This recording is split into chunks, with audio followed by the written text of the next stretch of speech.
What's good, guys? Fantasy Joe back here on a mock draft Monday. Today, I am drafting from the 106, 2 running backs, 2 wide receivers, 1 tight end, 1 QB, 1 flex.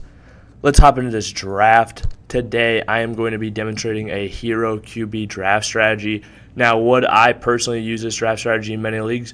Probably not, because I have extremely confident in Russell Wilson in the later rounds, being a difference maker at the quarterback position, and you can currently get him in the 7th round in just about every draft.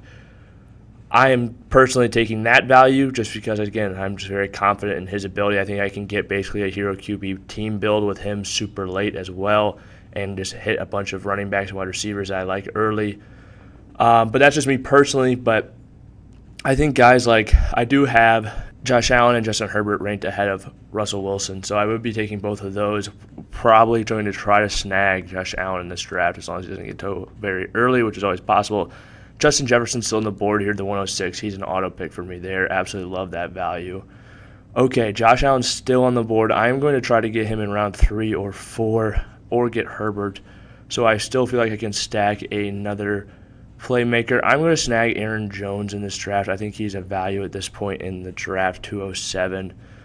So Josh Allen does go off the board with the 306. I still think, hopefully, I can draft. I'm going to take Connor here. I love him in the 3rd round. One of my favorite values in the entire draft.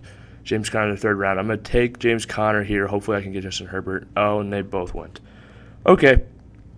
So like I said, my next rated highest quarterback would be Russell Wilson personally. But that's not really the way this draft's going to go. I'm going to take Mike Williams, and hopefully I can get Lamar in the next round. Okay, he is back. I still think Lamar, just with the rushing upside that he has, especially when you look at how banged up that running back position is to start this year. J.K. Dobbins, likely not 100% healthy to start the season. So you're going to have Mike Davis probably in the backfield with him. Gus Edwards, they've already placed on PUP. I think that Lamar could have a fantastic year for fantasy football with all that he brings with his legs. You know, we're trying to draft Trey Lance and all these guys late because of what they can do with their legs.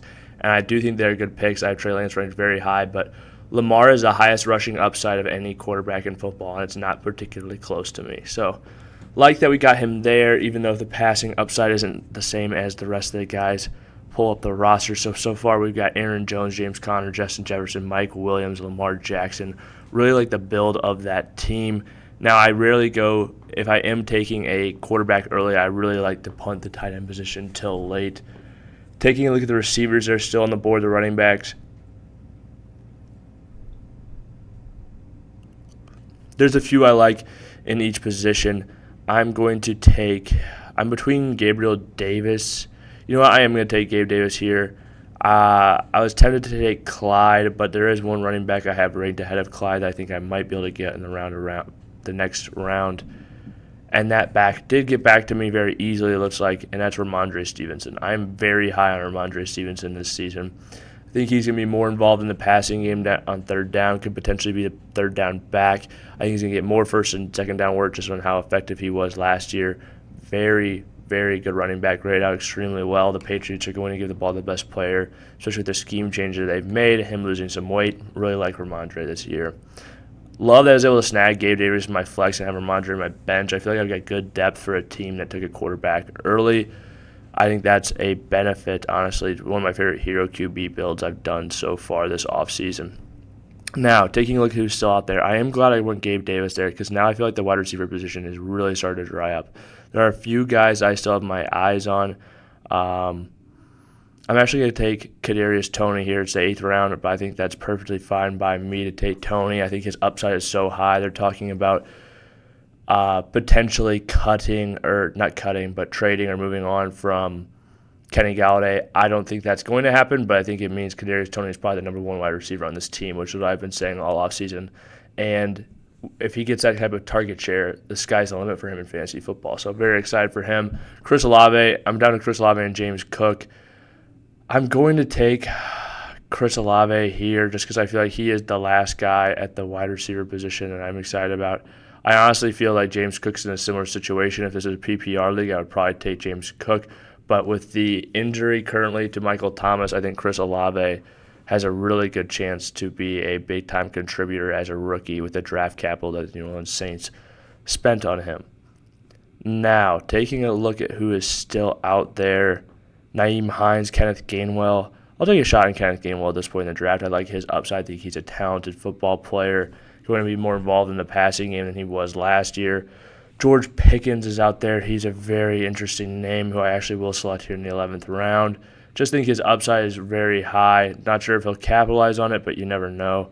Honestly, too, if I didn't take a quarterback early, Trey Lance in the 12th round is absolutely insane value. Just the way this draft is going. If someone gets Trey Lance in the 12th round, let me know in the comments down below because you killed your draft probably, especially if that was the first quarterback you took. Okay, let's talk about a running back I'm willing to take. Both these guys I'm willing to take a shot on. I'm going to take a shot on Rachaad White, though, because I think his upside is higher. Obviously, Tyler Algier could be more involved from an earlier perspective, but I think with the weight stuff they did about Leonard Fournette, I'm honestly not that concerned about it for Leonard Fournette because he's had a lot of time to lose that weight, and he's a bigger guy, so losing 20 pounds even for him over training camp is not impossible, or it's very well in the realm of possibility for him to do that pretty easily. But I do worry about guys losing a lot of weight, and then what his offseason condition has looked like. Even if he is playing 5 pounds heavier than he normally does, I think that compromises his ankles a little bit. He's had a lot of ankle injuries earlier in his career, and I think that was due to him playing a bit heavy. But for those reasons and just soft tissue issues, I'm going to take Rachaad White in a lot of drafts. I think he's a very good football player as well. If he's given an opportunity, it would be a high-powered offense. He'd become a league winner right away, and he's got a great pass-catching skill set as well. Okay, taking a look at who is left on the board, Gus Edwards is very interesting to me if you have an IR spot here. Grab him, throw him on your IR for the first 4 weeks, and then do that. Or Jameson Williams, another guy I'd probably be willing to do that with a little bit late if you have the IR spot.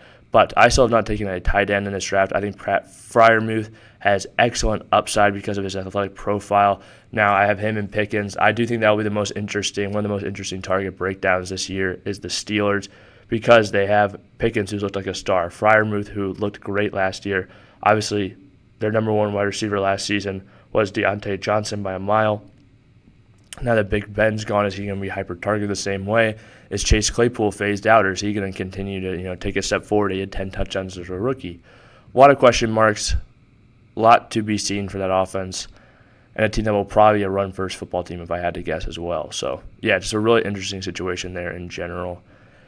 Taking a look at who's still out there, I'll take a shot on KJ Osborne. I heard something about him being a breakout in Minnesota in year 3. He's a talented football player when Adam Thielen's been hurt. I also think a lot of it might be just be smoke, though. But they're saying Adam Thielen looks like he did in 2018, and he is ready for year 3 breakout. Just, maybe Kirk Cousins is the best quarterback in all fantasy football this year if that happens. But you got to take shots on guys late in drafts like this. I'll take a shot on Tyron Davis-Prince, too. I think he could have some upside late. And now we can review the team. So I took Lamar Jackson, Aaron Jones, James Conner, Justin Jefferson, Mike Williams, Pat Freiermuth, Gabe Davis, Rhamondre Stevenson, Kadarius Toney, Chris Olave, Kenneth Gainwell, George Pickens, Rachaad White, KJ Osborne, and Tyron Davis-Prince. Really like the team, honestly, for a hero QB build. I'm pretty impressed with it. Especially if I was able to snag Jefferson, Jones, and Connor. Williams in the 4th I have ranked as my 9th wide receiver right now, so I feel really good about that pick. And Gabe Davis I'm high on as well. I think he's got great touchdown upside, especially in the flex. Excited about Rhamondre, Toney, and Olave, and then took some shots on some high upside guys later in the draft. If you guys like this video, please hit that like button, hit that subscribe button. If you have any questions or comments, drop them in the comment section down below. I'll respond as always. This has been Fantasy Joe. Thank you guys for watching.